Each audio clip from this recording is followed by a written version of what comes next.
What's going on? Today we're going to try a new experiment. What is it called, Isaac? The milk.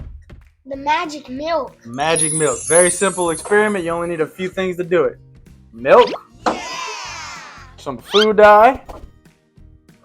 Some dish soap. And some cotton balls. So first thing we're going to do, Isaac, we'll pour the milk on the plate. You want to give it a shot? No? Okay. I'll do it.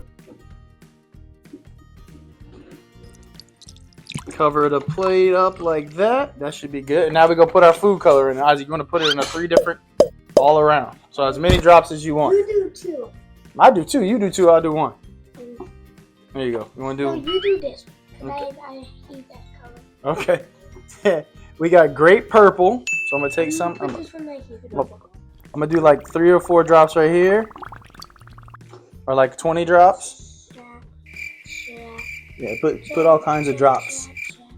That's good. All right, now let's do the green. So we got purple, and then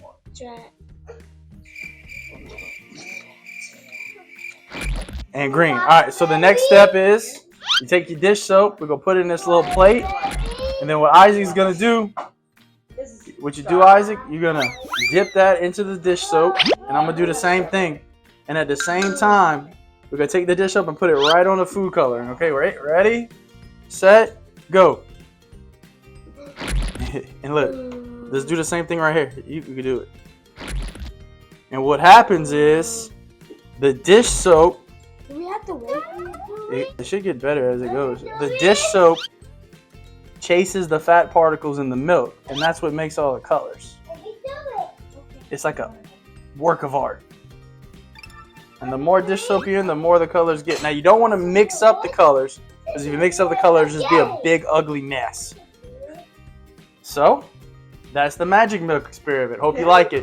Speedster Squad, out.